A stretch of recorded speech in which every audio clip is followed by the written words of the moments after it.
Hey, tonight we're going to talk about the most important medical practitioners in the medieval world who have been almost entirely written out of the history of medicine. The village midwives. Not the royal physicians, not the university-trained doctors who wore long robes and carried impressive books and were paid extraordinary amounts of money by wealthy patients who then frequently died anyway. Not the men who had read Galen and Hippocrates and who could deliver a 3-hour lecture on the theory of the four humors without once washing their hands or saving a life. Those men have history books written about them. Their names are remembered. Their theories are taught in courses on the history of medicine. The midwives have almost nothing written about them, except the records of the occasional trial, the occasional denunciation, the occasional complaint from a university-educated physician that these women were practicing medicine without a license and needed to be stopped. And those records, read carefully, tell a story that is almost the exact opposite of the story the physicians told about themselves. The village midwife knew things that the royal doctor did not know. She knew them because she had learned them through decades of empirical observation, of watching what happened when she did one thing versus another, of accumulating the pattern recognition that comes from attending hundreds of births and illnesses and injuries, of being trained by an older midwife who had accumulated the same knowledge through the same process. She knew things about the female body that the university-educated male physician did not know, and in some cases would never know, because the social conventions of his world prevented him from the direct observation that knowledge required. She knew which herbs reduced fever, and which caused miscarriage, and which slowed bleeding, and which promoted sleep, and which, taken in the wrong dose, would kill. She knew how to turn a baby that was presenting in a dangerous position. She knew how to manage a labor that was going wrong in ways that the university physician, reading his Galen in Latin, was not equipped to handle. She knew how to support a woman through the pain and the fear and the physical ordeal of childbirth in ways that the male physician, who would not enter the birth room, was structurally prevented from learning. And her patients lived at rates that, when we can reconstruct them, were frequently comparable to or better than the rates achieved by the university-trained physicians who charged more and knew less about the specific conditions they were treating. Tonight, we are going to spend some time with these women. With the knowledge they carried, the skills they practiced, the networks they operated within, and the extraordinary story of how they were eventually pushed out of medicine by a profession that had less Clinical knowledge, but more institutional power. Before we begin, like the video if knowing that the most competent medical practitioners of the medieval world were mostly women who never went to university sounds like the kind of history you needed to hear. Subscribe so you never run out of history to fall asleep to, and drop a comment telling me where you are and what time it is. I always want to know who is out there in the dark. Dim the lights. Get comfortable. This is history in sleep. Let us go back to the village. The midwife is expecting you. The word, what it meant to be with the woman. The word midwife means, in the Old English from which it derives, with woman. Mid, with. Wife, woman. The person who is with the woman, not the person who delivers the baby, not the expert who manages the process, the person who is present, who is alongside, who stays with the woman through the hours of labor and the crisis of birth, and the recovery afterward. The etymology is a description of a relationship before it is a description of a role. This matters because the relationship was the medicine. Long before the midwife acquired the herbal knowledge and the manual techniques and the diagnostic skills that made her the most practically competent medical practitioner in her community, the core of what she provided was presence. She was with the woman through the night, through the hours of pain, through the fear and the physical ordeal and the uncertainty. At a time when childbirth was the single most dangerous thing that most women would undergo in their lives, when maternal mortality rates in the medieval period ran, depending on the era and the region and the social circumstances, somewhere between 1 and 5% per delivery. And when many women would undergo between 5 and 10 deliveries in a lifetime, the person who was with you was not a secondary character in the medical drama. She was the central one. The training of the village midwife was not formalized in the way that the training of the university physician was formalized. There were no midwifery schools, no licensing examinations, no standardized curricula that all midwives were required to complete. What there was instead was apprenticeship, the slow, empirical, relationship-based transmission of knowledge and skill from an experienced midwife to her successor, conducted over years of joint practice in the actual conditions of actual birth rooms in actual villages. The apprentice midwife began as an assistant, fetching water, holding the lamp, supporting the laboring woman's body, watching what the experienced midwife did and how the woman responded to it. She observed dozens of births before she was allowed to take a primary role in managing any aspect of one. She learned by watching the older woman's hands and asking questions afterward. She learned by making mistakes in conditions where the older woman was present to correct the mistake before it became a catastrophe. She learned by accumulating, over years of observation, a body of pattern recognition that she could not have acquired by any other means.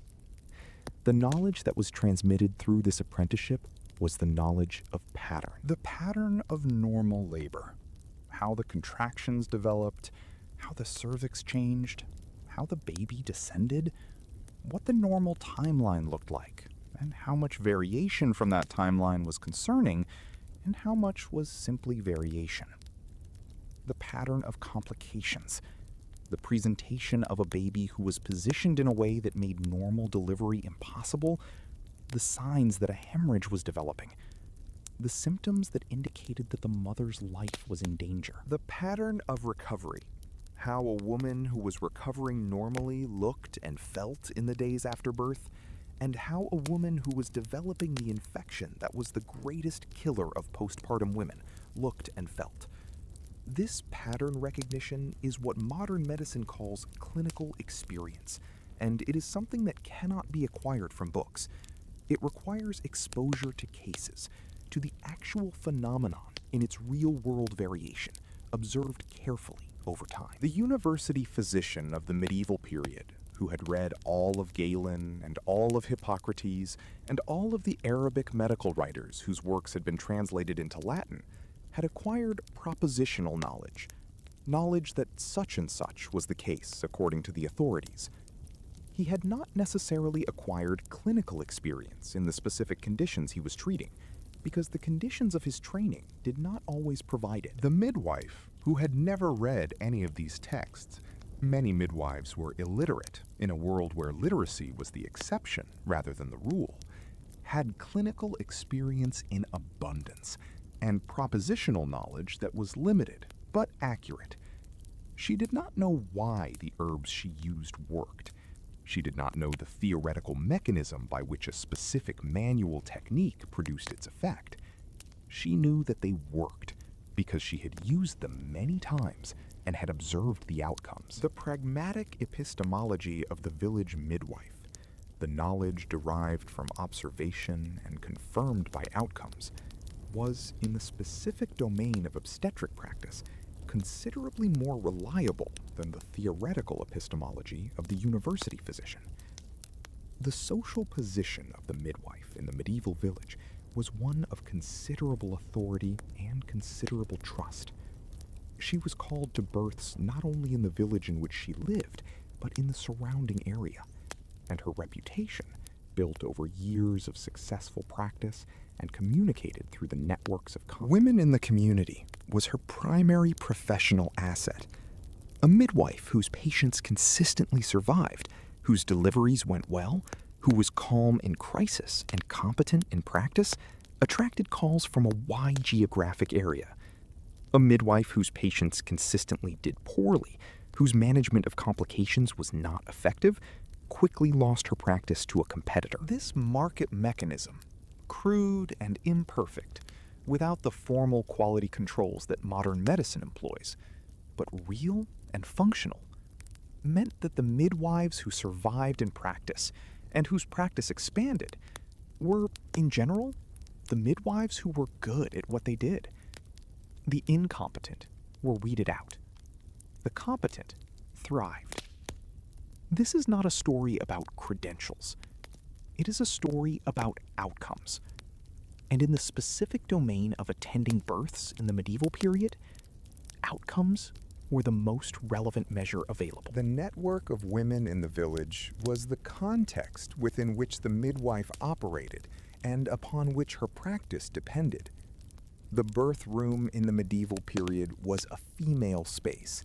The men were excluded.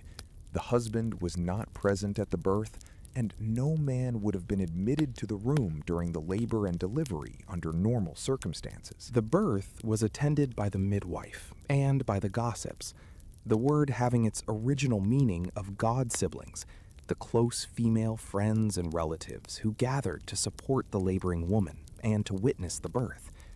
This female community was the social and emotional support structure for the birth, and the midwife operated within it rather than apart from it.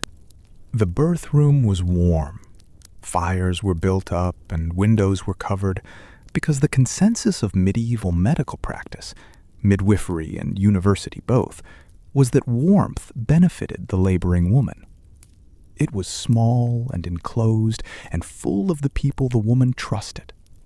It was, by the standards of what was available to the medieval world, as supportive an environment as could be constructed. The research on modern birth outcomes consistently shows that the emotional and social environment of birth affects physiological outcomes, that laboring women who feel safe and supported have better outcomes than those who feel frightened and alone. The medieval birth room, for all that it lacked the medical technology of the modern hospital, provided the emotional and social environment that the research identifies as beneficial. The midwife was with the woman. This was the beginning and the foundation of everything she provided. The geography of the midwife's practice was shaped by the geography of the community she served. A midwife in a densely settled lowland village might practice within a radius of a few miles, serving a stable population that she knew intimately over decades. A midwife in a more sparsely settled upland region might travel considerably further, riding or walking to farms and hamlets where births were less frequent and where her arrival was anticipated from a greater distance. The physical demands of reaching her patients in all weather, at all hours, were part of the work. A midwife who could not be reached in the middle of the night, in the middle of February, was a midwife who could not serve her community's most pressing need. The relationship between the midwife and the laboring woman began well before the onset of labor. The midwife, who knew the women of her community, had typically been present for their previous births, had discussed the current pregnancy with them, had observed how the pregnancy was progressing, and had formed views about what the delivery was likely to require. This antenatal relationship, this continuity of care through the pregnancy as well as the birth, was one of the features of midwifery practice that modern research identifies as clinically significant. Women who have a known caregiver for their birth, a person they have met before, whose competence they trust, who knows their history, have better outcomes than women who deliver in the care of strangers. The specific knowledge of an individual woman's obstetric history was a critical clinical resource for the midwife. A woman who had experienced a difficult previous delivery had a specific pattern of risk that the midwife needed to know about. A woman who had previously delivered quickly needed the midwife to be called earlier in labor. A woman who had had a postpartum hemorrhage with a previous baby needed additional preparation and additional vigilance during and after the current delivery. This individualized knowledge was the product of continuity, of the midwife having been present at previous births and having remembered what she observed. The birth room itself was the midwife's clinical environment, and she had a degree of authority within it that the modern hospital setting does not easily reproduce. She decided who was present. She decided how the room was arranged, where the birth stool was placed, how warm the fire should be. She managed the birth with an autonomy that reflected her status as the acknowledged expert in this specific domain. The postpartum period was also within the midwife's remit. She returned to visit the mother and baby in the days following the birth, checking for signs of infection, monitoring the mother's recovery, supporting the establishment of breastfeeding, assessing the baby's condition. The lying-in period of the medieval world, the period of approximately a month during which the new mother was expected to rest and to be attended by the women of her community, was managed with the midwife's guidance. The midwife who had delivered the baby was the midwife who followed the mother through the recovery, and the continuity of this care was both practically useful and emotionally sustaining. The assessment of a newborn's health and the management of problems in the newborn period were also within the midwife's practical knowledge. Which babies were thriving and which were failing? What the signs of specific problems in the newborn looked like, and what, within the limits of what was available, could be done about them. The management of common difficulties in establishing breastfeeding, a critically important skill in a world where the alternative to breastfeeding was frequently fatal, was part of the knowledge that the experienced midwife carried. The midwife was the person who was with the woman through all of it, from the beginning to the end. And this continuity, this presence, this being alongside through the most demanding experience of a woman's life was not incidental to the medicine. It was the medicine.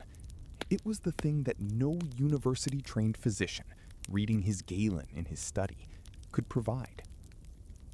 Section 2. The Herbs, a pharmacopoeia built from observation. The herbal knowledge of the medieval midwife was one of the most sophisticated bodies of applied pharmacology in the pre-industrial world, and the fact that it was not written down in formal texts for most of its history has made it easy to dismiss. It should not be dismissed. The herbs that the village midwife used were real medicines that produced real physiological effects, many of which have since been validated by modern pharmacological research. The medicinal plants of the medieval world were not randomly selected or chosen on the basis of magical thinking alone. They were selected through precisely the same process that modern drug discovery uses in its early stages: empirical observation of what happened when people with specific symptoms were given specific substances. The process was slower in the medieval world, less systematically recorded, more dependent on informal transmission through apprenticeship networks, but the basic logic was identical. Try something, observe the outcome, keep doing it if it works, and stop if it does not. The result was a pharmacopoeia of real active medicines that the village midwife carried in her knowledge and in the bags and bundles of dried herbs that were a feature of every midwife's household. The specific contents varied by region.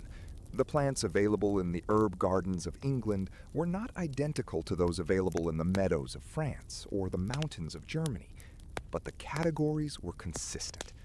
Herbs for promoting or suppressing uterine contractions, herbs for reducing fever, herbs for promoting or suppressing milk production, herbs for managing bleeding, herbs for promoting sleep and managing pain, herbs for treating the infections that were the primary killer of postpartum women. The oxytocic herbs, the herbs that promoted uterine contractions, were among the most practically important in the midwife's toolkit.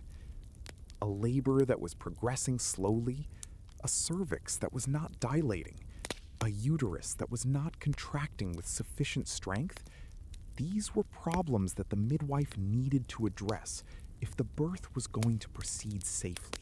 The herbs that she used for this purpose included ergot, the fungus that grows on rye grain and that contains compounds closely related to the modern drug ergotamine, which is used in contemporary obstetric medicine to promote uterine contractions and control postpartum hemorrhage.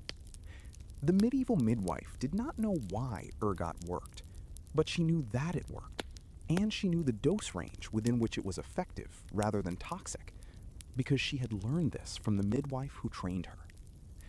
The same pattern applies to many other herbs in the midwife's pharmacopoeia. Raspberry leaf, which midwives recommended for the late stages of pregnancy to tone the uterus, contains compounds that modern research has found do affect uterine muscle tissue. Shepherd's purse, used to control postpartum bleeding, contains compounds that have been shown to have hemostatic effects. Blue cohosh, used by midwives in various traditions to promote labor, contains compounds that act on the uterus. Valerian, used as a sedative and pain reliever, contains compounds that have demonstrable central nervous system effects. The knowledge of what not to use was equally important and equally sophisticated. The midwife knew which herbs caused miscarriage: pennyroyal, tansy, mugwort, and several others. And she knew this not because she had been told theoretically that they were abortifacients, but because she had observed their effects. This knowledge was double-edged. It meant that the midwife knew how to manage certain situations that the official medicine of the church would not have sanctioned. And it meant that the midwife was sometimes sought not for birth support, but for the termination of pregnancies that were inconvenient or dangerous. The herbs for fever management were among the most widely used in the general practice of the village medical woman, who was typically the midwife of the community. Willow bark tea, containing salicin, the compound from which aspirin is derived, was a standard fever remedy. Elderflower, which promotes sweating and was used to break fevers. Yarrow, which has both anti-inflammatory and antimicrobial properties. The effectiveness of these treatments, relative to the alternatives available in the medieval period, was real. A patient with a fever who was treated with willow bark tea was receiving aspirin. A patient who was treated with the university physician's standard approach, bloodletting, purging, the administration of compounds whose active ingredient was primarily the placebo effect, was receiving something considerably less effective. The wound treatments of the village healer deserve special mention because wound infection was, in the pre-antibiotic world, the leading cause of death from injuries that were not themselves immediately fatal. The herbs used by the village healer for wound care, honey, which has genuine antimicrobial properties and which modern medicine has rediscovered as a wound treatment, yarrow, which reduces bleeding, plantain, whose leaves were applied to wounds and which contain compounds with anti-inflammatory effects, garlic, which has genuine broad-spectrum antimicrobial activity, were more effective than the treatments prescribed by the university physicians, who recommended applications of various compounds that ranged from ineffective to actively harmful. The gathering of the herbs was a skilled activity that required knowledge of where specific plants grew, when they were most potent, and how to harvest them without damaging the plant or the surrounding ecosystem. Most medicinal plants were most potent at specific points in their growth cycle. The root of one plant was most active in autumn, the leaves of another in early summer before flowering, the flowers of a third at the moment of opening. The skilled herbalist knew these seasonal specifics and gathered accordingly. The drying and storage of the herbs required additional knowledge. Improper drying, too fast in direct sun, or too slow in damp conditions, degraded the active compounds. Improper storage, in humid conditions, in direct light, did the same. The herbs that were sitting in the midwife's storage jars had survived a process of careful preparation, and the quality of that preparation affected the effectiveness of the medicine. The knowledge of dose was perhaps the most critical and most difficult element of the herbal pharmacopoeia. Many medicinal plants were toxic at high doses and beneficial at lower ones. The margin between therapy and poison was narrow, and the accurate calibration of dose was the difference between a useful medicine and a dangerous one. This dose knowledge was transmitted through apprenticeship and was one of the most jealously guarded elements of the midwife's professional knowledge, because it was knowledge that could not be easily extracted from the plant itself or determined by theory. It had been arrived at through centuries of observation of what happened at different doses, and it lived in the knowledge of the practitioners who used it. The herbs worked, not perfectly, not in every case, not with the reliability of modern pharmaceuticals produced under controlled conditions, but they worked. And the midwife who used them was practicing a form of evidence-based medicine that was empirically derived and outcome tested, even if it had never been written down in any text that a university professor would have recognized as legitimate. The seasonality of herb harvesting was built into the rhythm of the village healer's year, in the same way that planting and harvest were built into the farmer's year. The spring was the time for the young green growth, the fresh shoots of plants whose leaves were most potent before the plant's energy had gone into flowering and seed production. The early summer was the time for flowers, the elderflower, the chamomile, the meadowsweet, harvested at the moment of opening, when the volatile oils that gave them their medicinal properties were at their peak. The late summer and autumn were the times for roots and seeds, the roots of plants that had stored their energy below ground, the seeds that contained the concentrated potential of the next season's growth. The drying was done in specific conditions, in warm, dry, well-ventilated spaces, where the herbs could lose their moisture rapidly enough to prevent mold from developing before the drying was complete, but not in direct sun, which degraded the aromatic oils that were the active principle of many herb medicines. The bundles of drying herbs that hung from the rafters of the village healer's house were not decorative.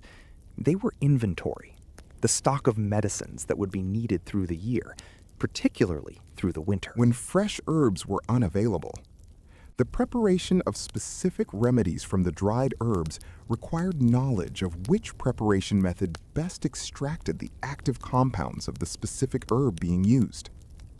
Some compounds were water-soluble and were best extracted by infusion, the herbs steeped in hot water as a tea. Others required alcohol, wine, or spirits to dissolve them, producing the tinctures that were another standard form of herbal medicine.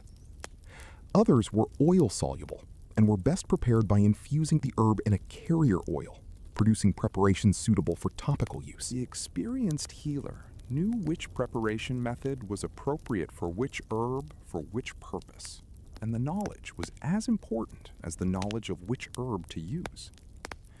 The midwife's knowledge of herbs extended to the herbs that were dangerous in pregnancy, the abortifacient herbs that could cause miscarriage if taken in the first trimester. The management of this knowledge was ethically and legally complex in the medieval context. The herbs that caused miscarriage were the same herbs that could be used in smaller doses at appropriate times to promote labor or manage difficult delivery. The same knowledge that could end a pregnancy could, in different doses and different circumstances, facilitate a normal birth.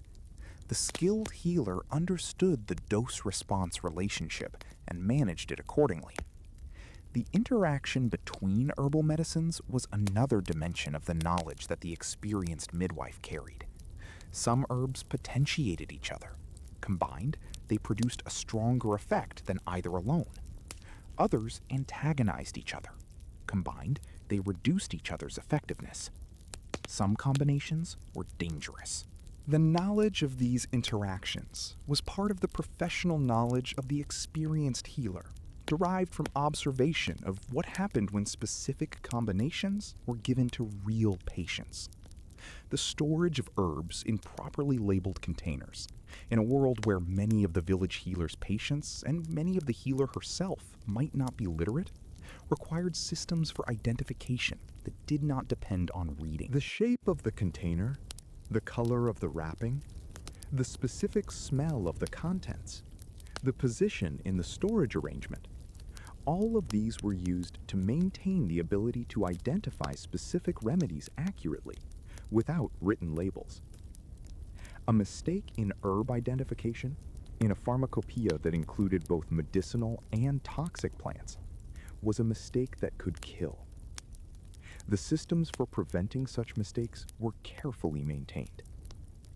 The herbs that the medieval midwife used have not simply disappeared into historical obscurity. Many of them are now growing in gardens throughout the world, in the herb sections of supermarkets, in the tincture bottles of the naturopaths and the herbalists who maintain the tradition.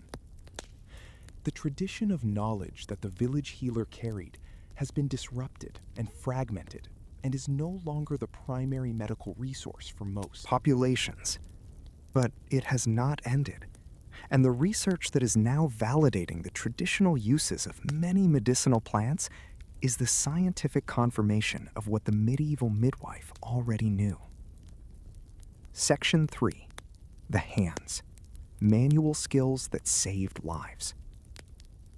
The manual skills of the village midwife were the third pillar of her practice, alongside her presence and her herbal knowledge.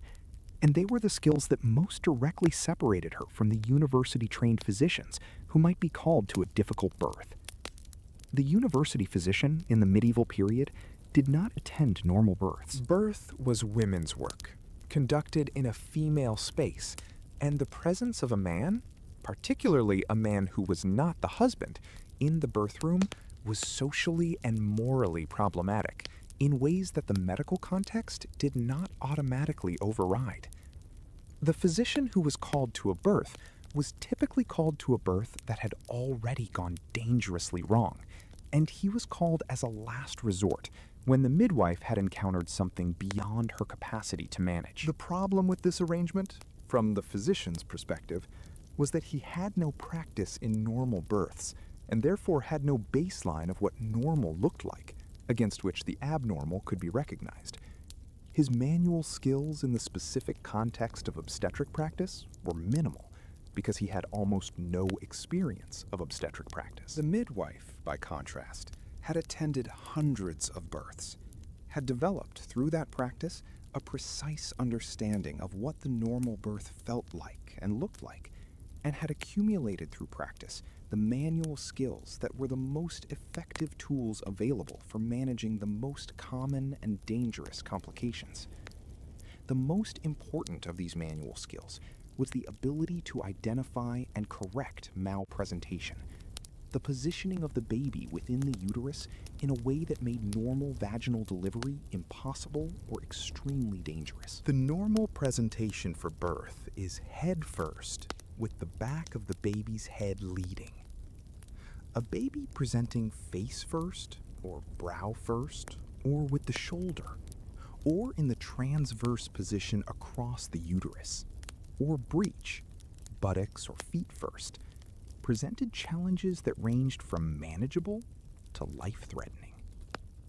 The experienced midwife could identify these presentations through manual examination, by palpating the mother's abdomen to feel the position of the baby's body, by examining the position of presenting parts during labor. This diagnosis required the accumulated knowledge of what normal felt like and what the various forms of abnormal felt like, a form of clinical tactile knowledge that could only be acquired through extensive hands-on experience. The management of malpresentation varied by the specific presentation and by how far labor had progressed. In some cases, the baby could be turned externally, the midwife using her hands on the outside of the abdomen to manipulate the baby into a better position before labor was too far advanced. External version, as modern obstetrics calls this technique, is still used today and is effective when performed correctly.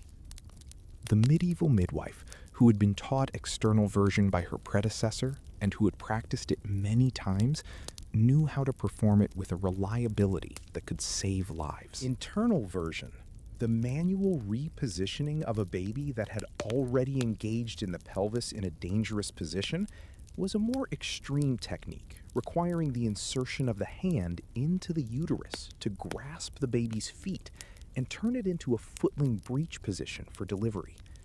This technique, called pedalic version in modern obstetrics, was a standard element of the skilled midwife's toolkit and is described in the medieval and early modern midwifery texts that have survived. Performed correctly, on an indication where it was appropriate, pedalic version saved the lives of babies who would otherwise have died during delivery.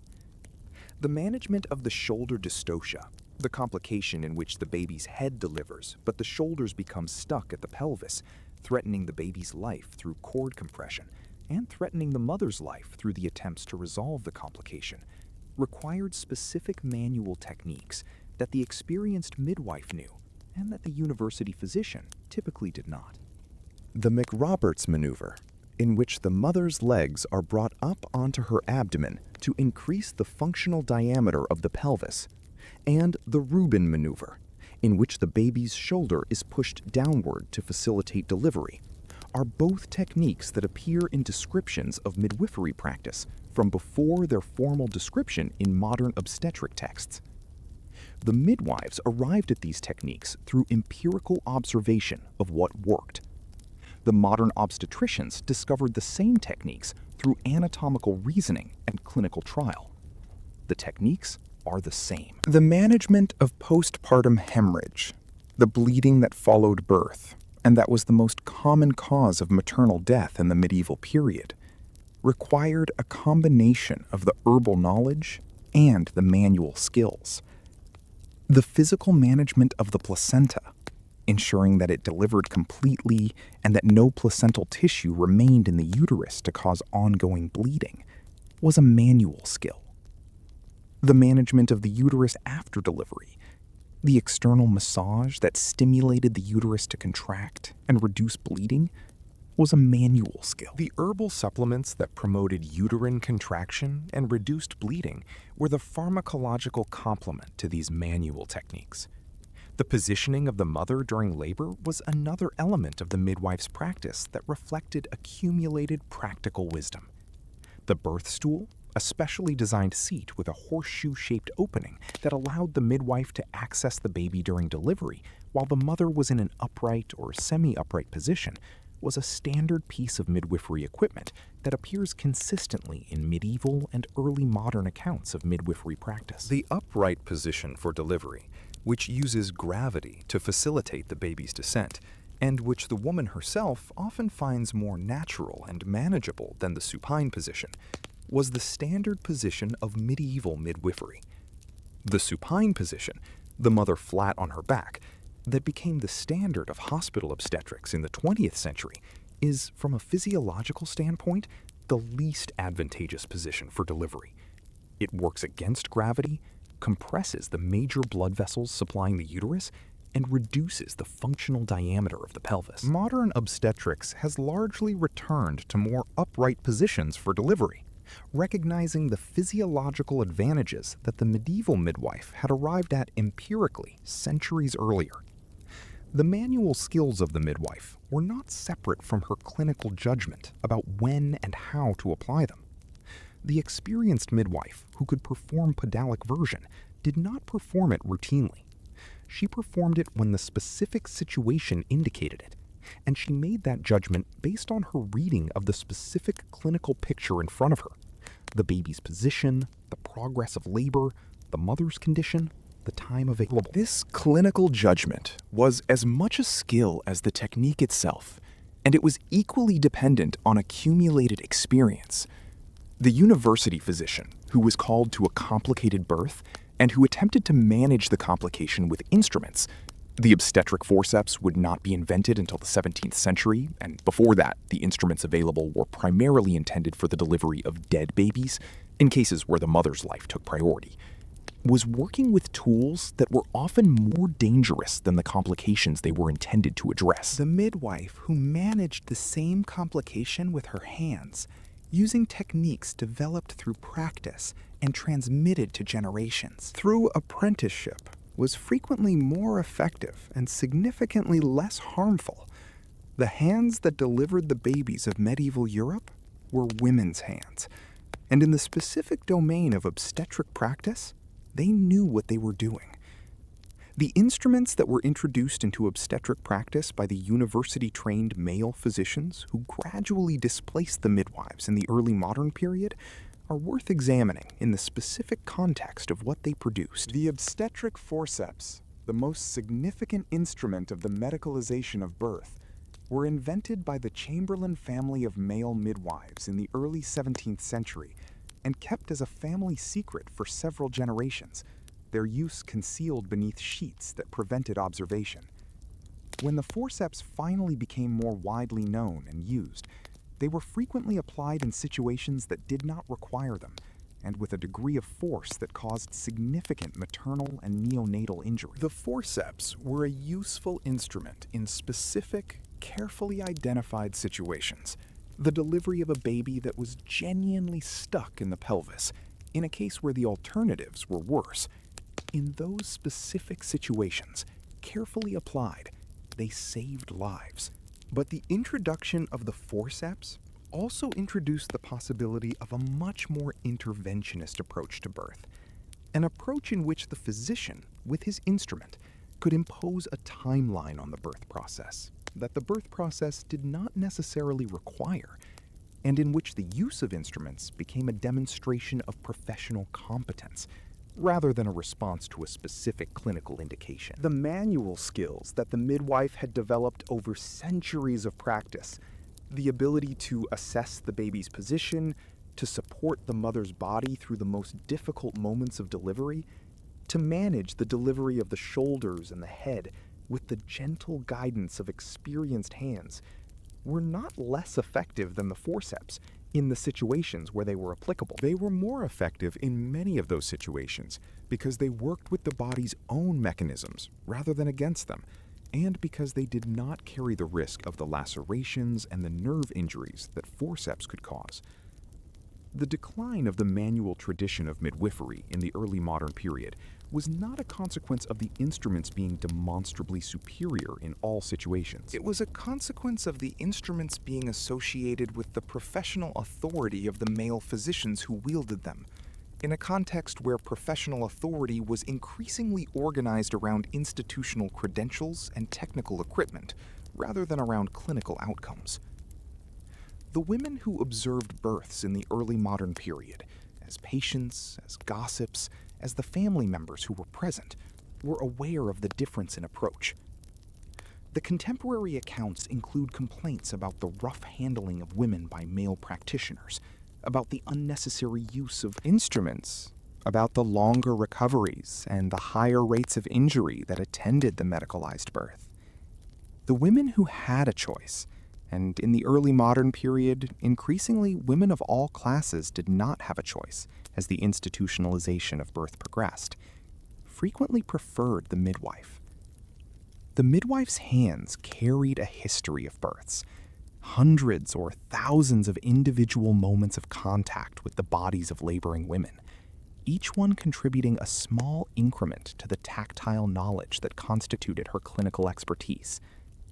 The physician's instruments, however sophisticated, did not carry this history. They carried the authority of the institution that had produced and endorsed them. That authority was real. The clinical knowledge embedded in the midwife's hands was also real. And for many of the women who needed help through the most dangerous experience of their lives, the hands were more useful than the authority. The social network of the village midwife was as important to her practice as her herbal knowledge or her manual skills. And the failure to understand this network is one of the reasons why the history of medieval midwifery has been so difficult to recover. The midwife did not operate alone. She operated within a network of women, the women of the village and the surrounding area, who had been present at births, who had shared experiences and knowledge, who formed the community within which the midwife's knowledge was validated and transmitted and extended. This network was informal, undocumented in most cases, invisible to the official sources that historians have traditionally used to reconstruct the medical history of the medieval period. But it was real, and it was functional, and it was the medium through which the practical obstetric knowledge of the medieval world circulated. The gossips who attended every birth, the close female friends and relatives of the laboring woman who were present throughout labor and delivery, were not passive observers. They were participants in a collective knowledge system. The woman who had been present at 20 births over the course of her adult life, as a gossip, had accumulated a significant body of observational knowledge about birth and its management. She could recognize when things were going well.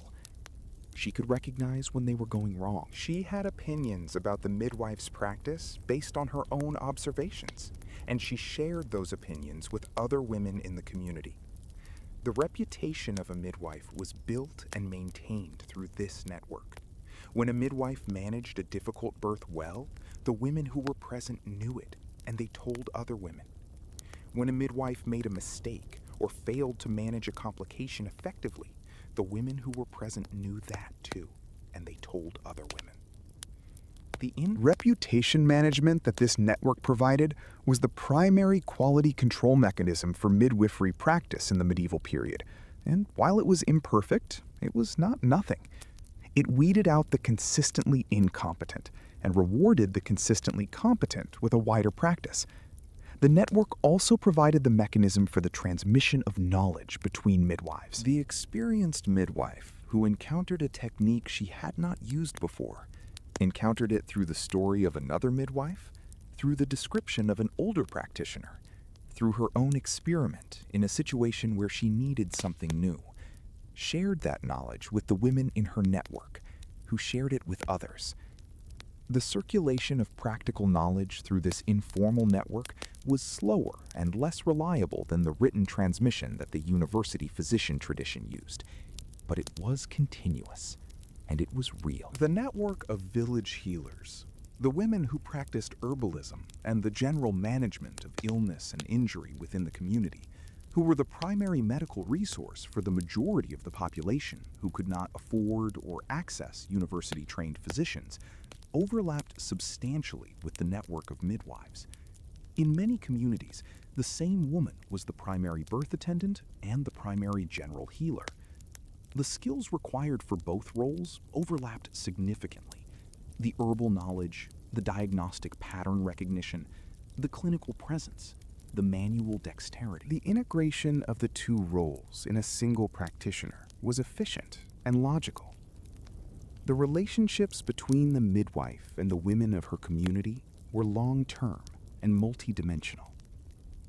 The midwife attended the births of the women in her community, and she attended the births of those women's daughters, and in some cases, the births of their granddaughters. She was present at the most intense and most vulnerable moments of their lives. She knew things about the women of her community, their bodies, their health, their pregnancies, their fertility, that no one else knew. This knowledge created a relationship of trust that was the foundation of her practice, and that extended beyond the specific medical context into the broader social life of the community. The trust that the women of the community placed in the midwife was not blind or uncritical. It was earned through observation of outcomes, through the consistent demonstration of competence, through the accumulated experience of being present with the midwife through multiple births and understanding what she did and how she did it. The women who trusted their midwife trusted her on the basis of evidence. Evidence that was informal and anecdotal by modern standards, but evidence nonetheless. The midwife's position in the community gave her access to information about the women in the community that she was expected to use responsibly. She knew which women were pregnant and how far advanced their pregnancies were. She knew which pregnancies were the results of relationships that were not the woman's husband's. She knew which women had used herbs to terminate pregnancies and which had not. This knowledge was confidential. The midwife was expected to maintain the privacy of the women she served, and the maintenance of that confidentiality was another element of the trust that the network required. The relationship between the midwife and the church was complex and often tense. The church had a specific interest in birth that was both religious and practical. The baptism of newborn infants was considered essential for their salvation, and a baby that died unbaptized was, according to medieval Catholic theology, condemned to limbo at best. The midwife was therefore required by church prescription to be able to perform emergency baptism if a baby appeared to be dying before a priest could be summoned. The church's licensing of midwives, the periodic examination and approval of midwives by the church authorities, was partly about this baptism responsibility. The church's interest in the midwife went further than the baptism question.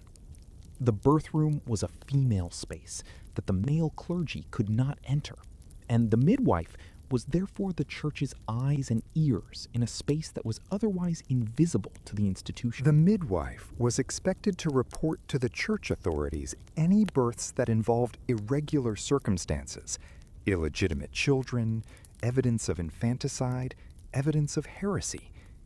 The midwife was therefore simultaneously a trusted member of the community network and a potential informant of the authority structure that stood outside it. The navigation of these competing loyalties was one of the more delicate elements of the midwife's social position.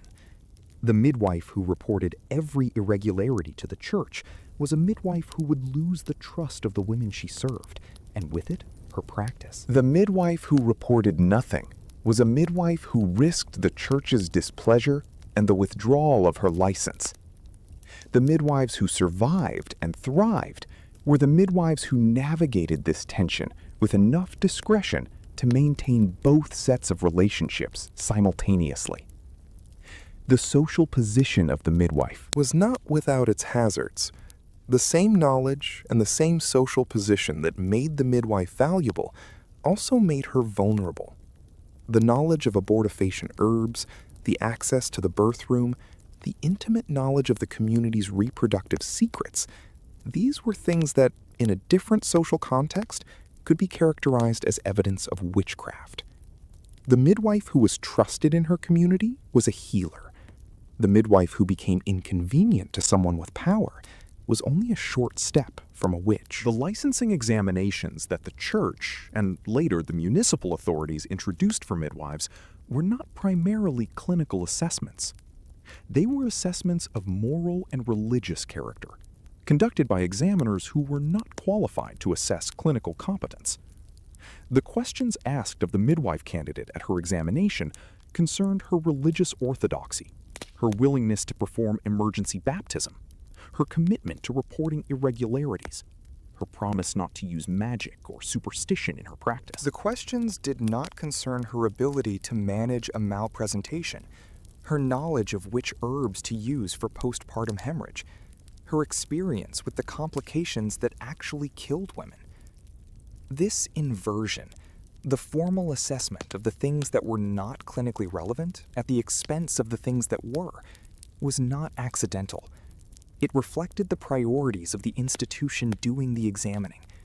The church was not primarily concerned with clinical outcomes. The church was concerned with religious conformity, with the prevention of heresy and magic, and with the maintenance of its authority over the female practice that occurred in the birth room. The licensing system that emerged from these priorities produced licenses that certified the midwife's religious compliance without certifying her clinical competence. The records of the licensing examinations that have survived reveal the questions asked and the answers given, and they reveal a system that was functioning primarily as a mechanism of social control, rather than as a quality control mechanism for clinical practice. The midwife who was licensed was the midwife who had satisfied the examiners of her religious orthodoxy. The midwife who was refused a license was not necessarily the clinically incompetent one. She might be the one who had expressed views that the church found uncomfortable, or who had conflicts with local clergy, or who had simply not performed well in the specific social situation of the examination. The informal knowledge transmission network that operated outside the licensing system was therefore not merely a supplement to the formal system. It was the primary mechanism by which clinical knowledge was transmitted and quality was maintained. The experienced midwife who trained her apprentice, who passed on the specific clinical knowledge that made a good midwife rather than a licensed one, was operating in a parallel system that the official system did not acknowledge but could not eliminate. The geographic mobility of knowledge within this informal network is demonstrated by the consistency of midwifery practices across regions that had no formal communication with each other. The use of the birth stool, the management of the third stage of labor, the specific herbal preparations for postpartum hemorrhage, these appear consistently across medieval Europe in ways that suggest the transmission of knowledge through the networks of practitioners rather than through any centralized formal system. The knowledge moved through the apprenticeship relationships, through the gatherings of women practitioners at birth occasions, through the gossip networks that connected village women across distances. The documentation of this knowledge network is fragmentary, precisely because it was informal and largely unwritten. The occasional glimpse appears in unexpected places, in the records of a dispute between a midwife and a physician, in the testimony of witnesses at a licensing examination, in the occasional manual of midwifery practice that was produced by a practitioner who had decided to write down what she knew. These fragments, assembled carefully, reveal the outlines of a system that was more organized, more effective, and more clinically sophisticated than the official historical record has acknowledged. The conflict, when institutional power beat clinical knowledge. The university-trained physicians who competed with the village midwives for medical authority in the medieval and early modern period were not monsters. They were educated men who genuinely believed in the superiority of their theoretical framework and who had institutional backing that the midwives did not have. They were wrong about many of the specific things they believed, and the consequences of their wrongness were borne primarily by their patients. But the conflict between the physicians and the midwives was not simply a conflict between good and bad medicine. It was a conflict between two different epistemologies, two different ways of knowing, and the epistemology that won was not the one that was producing better patient outcomes. The theoretical framework of university medicine in the medieval period was based on the ancient Greek humoral theory, transmitted through Galen and elaborated over centuries of scholarly commentary. The humoral theory held that the body was governed by four substances: blood, phlegm, yellow bile, and black bile, whose balance or imbalance produced health or disease. The physician's task was to diagnose the specific imbalance affecting a specific patient and to prescribe the remedies that would restore the balance. The remedies for humoral imbalance were primarily bloodletting, purging, and the administration of compounds with specific humoral properties. The theory was internally coherent.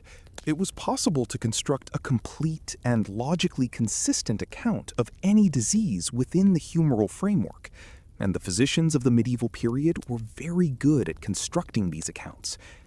The problem was that the accounts were false.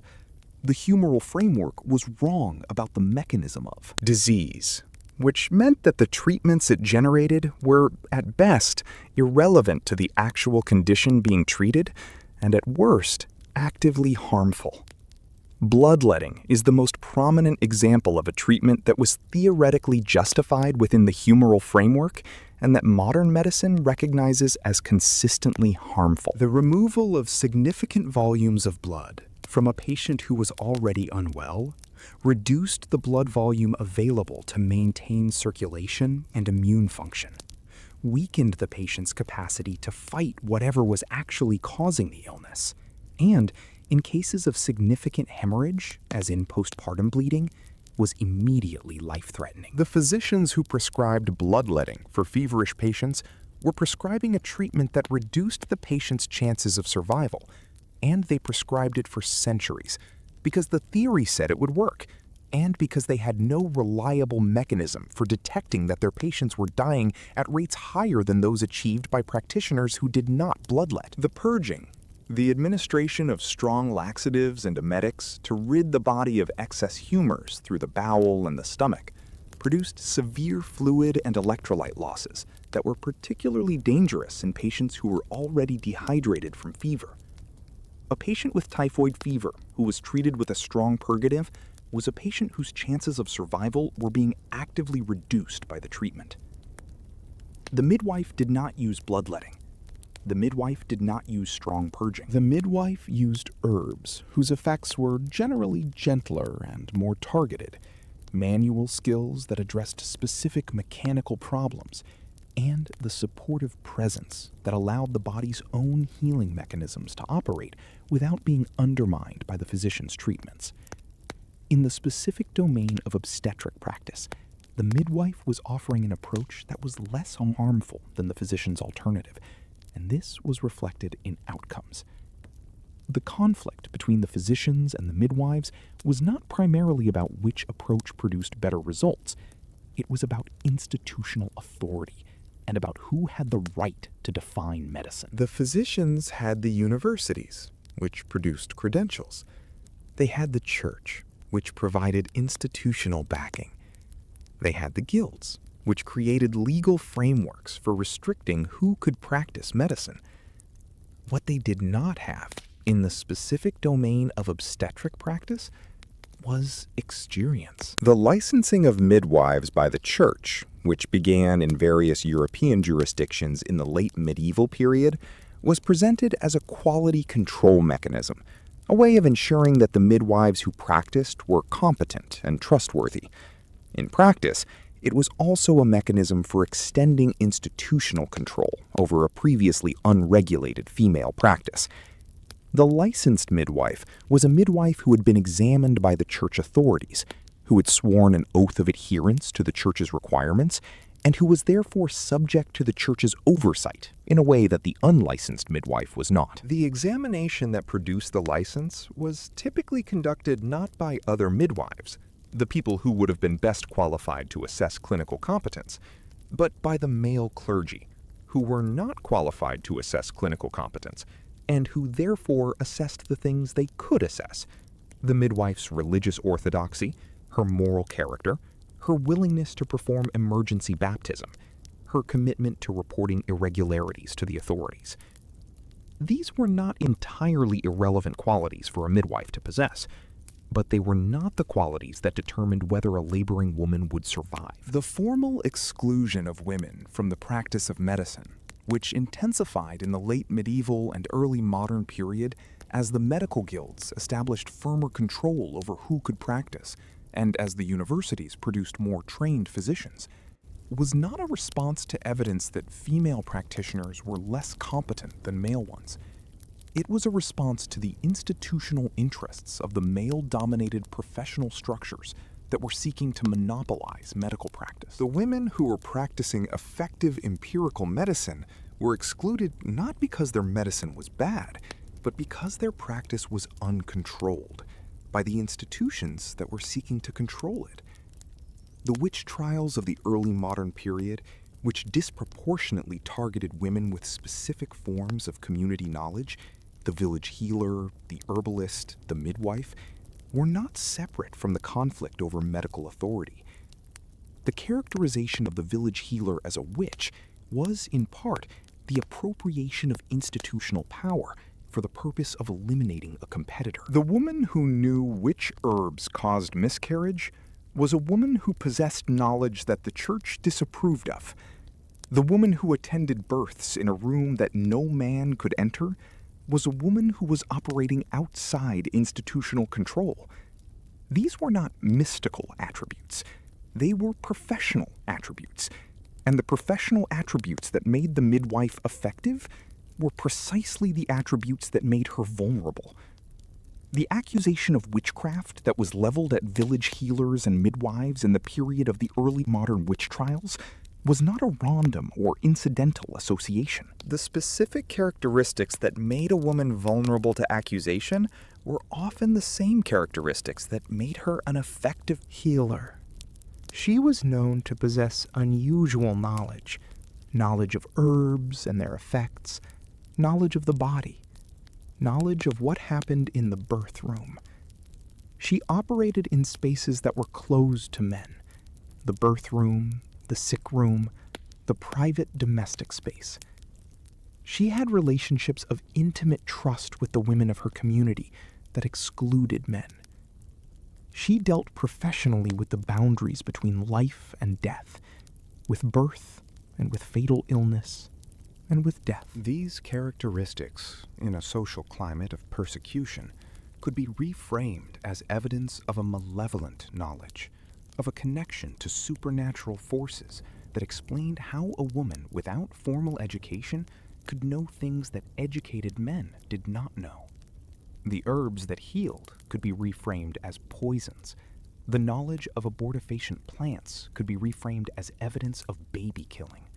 The relationships with the women of the community could be reframed as the gatherings of a coven.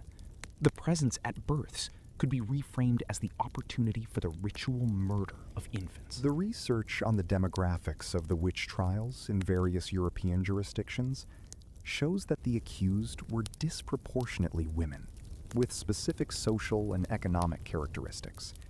Older women, widows, women who lived alone, women with specific forms of community knowledge, women who were in conflict with specific neighbors or local authorities.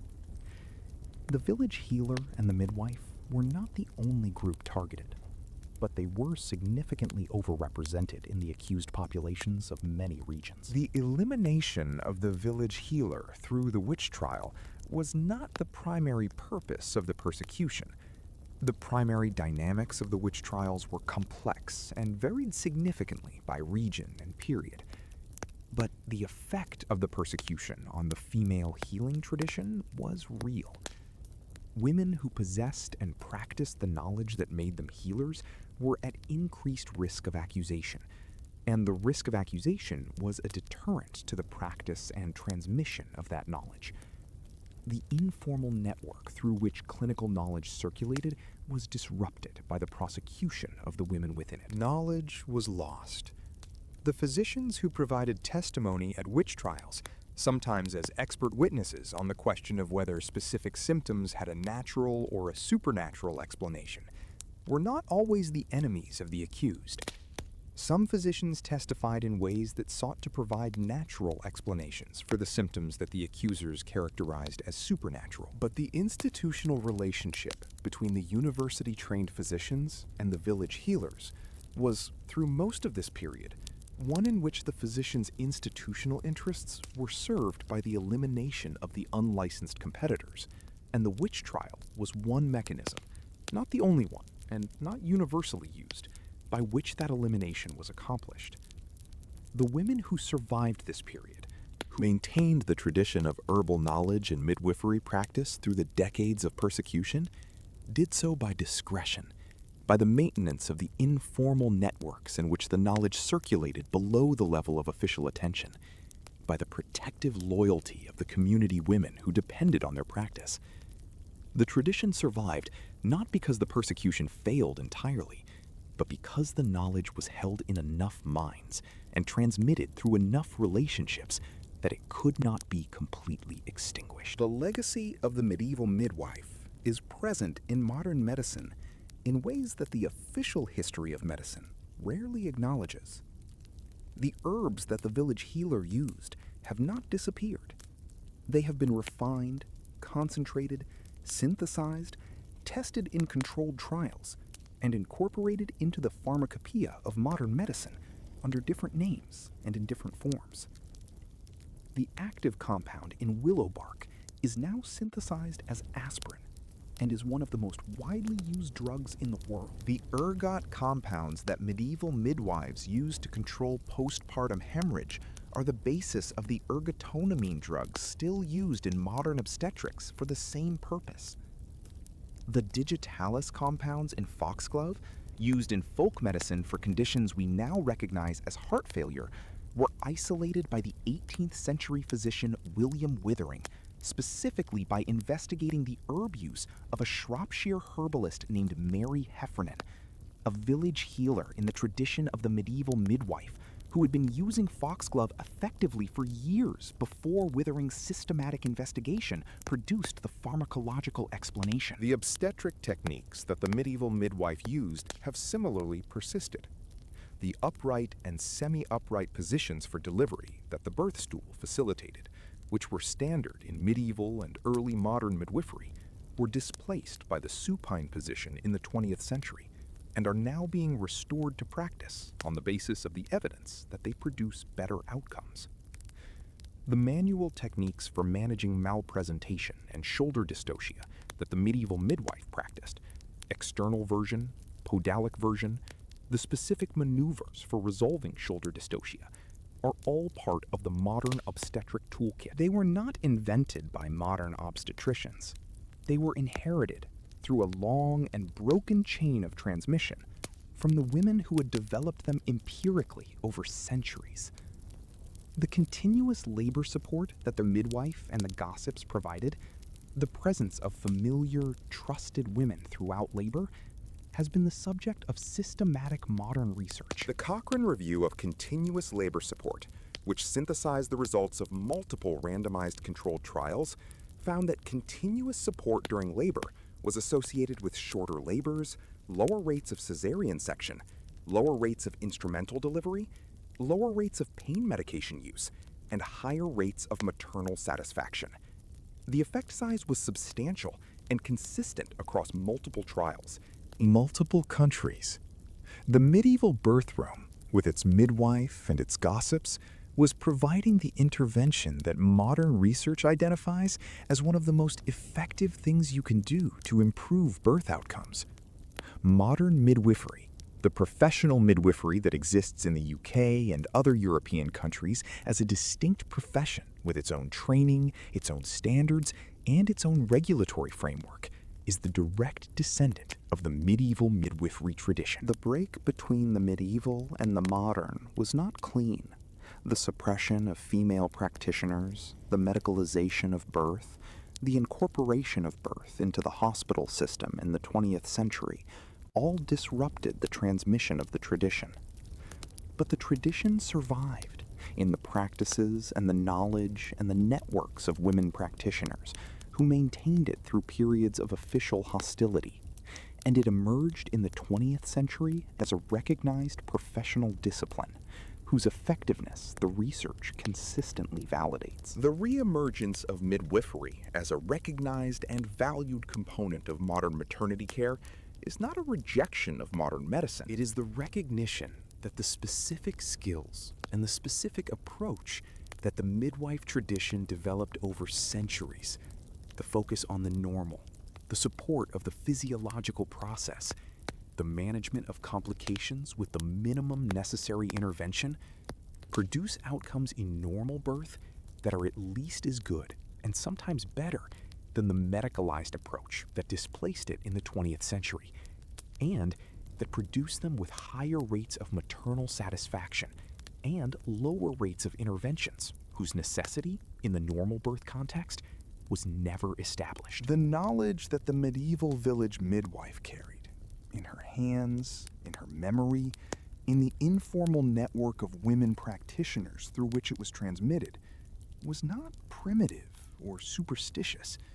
It was empirical, outcome tested, and in many respects more appropriate to the specific conditions of normal birth than the alternative that was imposed on it by the institutional interests of the university-trained medical profession. The women who delivered the babies of medieval Europe and who managed the complications of those deliveries with their knowledge and their skills and their presence deserve a place in the history of medicine that they have not received. The history that has been written about medicine in this period is the history of the men with the books, the physicians who wrote down their theories and whose written records survived. It is not the history of the women with the knowledge, the practitioners whose knowledge was transmitted through practice and relationship, and who left no texts. But the knowledge itself survived, in the herbs that are still used, in the techniques that are still taught, in the principle, now backed by systematic research, that the woman giving birth benefits from the continuous presence of a skilled, trusted attendant who knows how to be with her through the process. The medieval midwife knew this. She knew it before anyone had designed a randomized controlled trial to prove it. She knew it because she had been doing it for centuries. And it worked. The village midwife outsmarted the royal doctor, not through political maneuvering or through the manipulation of institutional power. She outsmarted him the simplest and most durable way available. She was better at the specific thing she was doing. She knew her patients. She knew their bodies. She had accumulated, through years of practice in the conditions of real birth rooms with real women, a clinical knowledge that the university physician, for all his learning, could not match.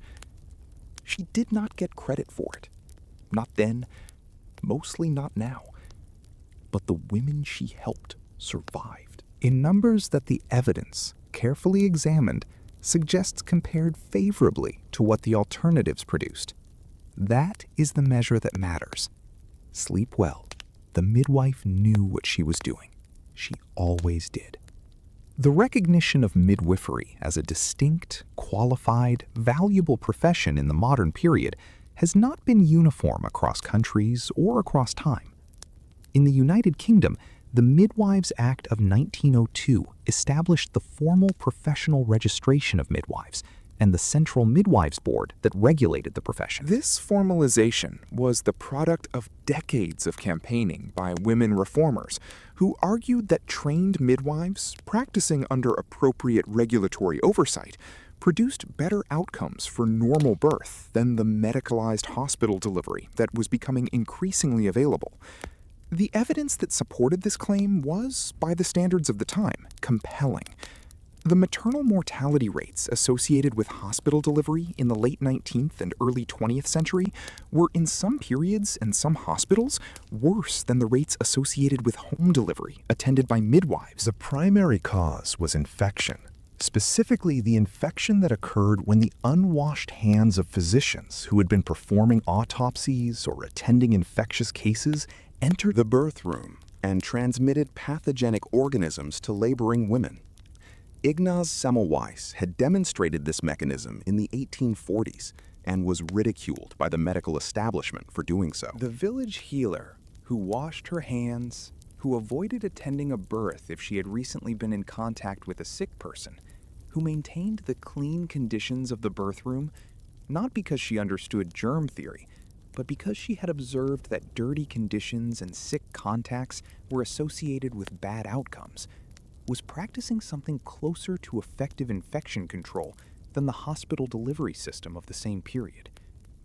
The doula movement of the late 20th century is, in many respects, the rediscovery of the gossip network of the medieval birth room. The doula, a trained birth companion who provides continuous emotional and physical support to the laboring woman, without clinical responsibility for the delivery, provides the element of the traditional birth room that the medicalization of birth had most completely eliminated: the continuous presence of a familiar, trusted woman who was there for the laboring woman rather than for the institution.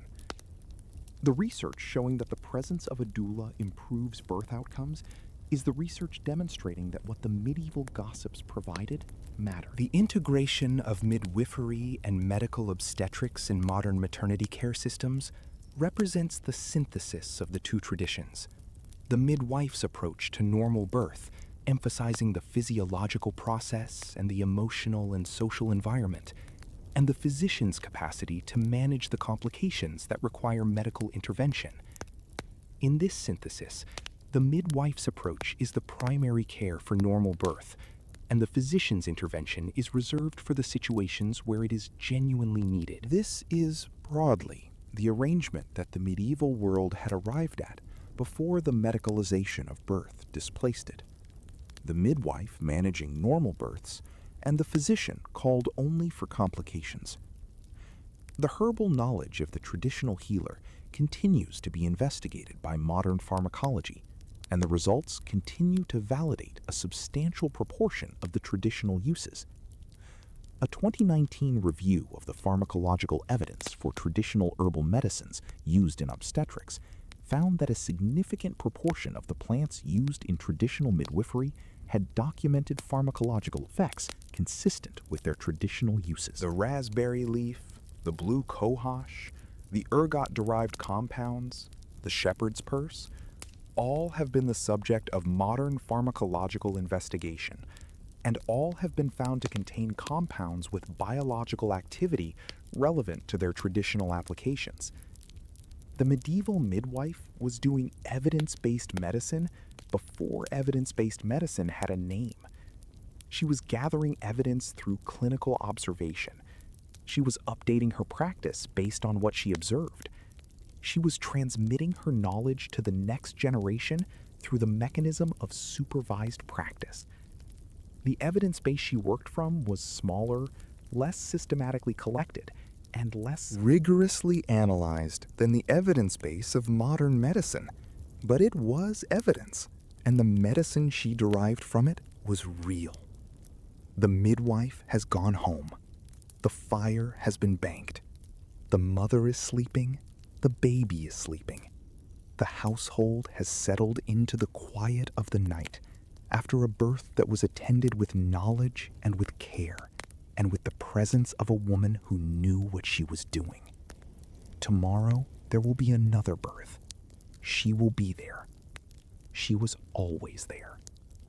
That was history in sleep. If you made it here, or if you drifted away somewhere around the herbs and the birth stools and the gossips gathered around the fire, I am glad you were here. Like the video if the village midwife is now someone you respect enormously more than you did an hour ago. Subscribe so you never run out of history to fall asleep to. And leave me a comment when you wake up. Tell me where you are and what time it is. I always want to know who was out there with me tonight. Next week. Another long, slow night of history. Until then, rest well. The midwife has gone home. Everyone survived. That was always the goal.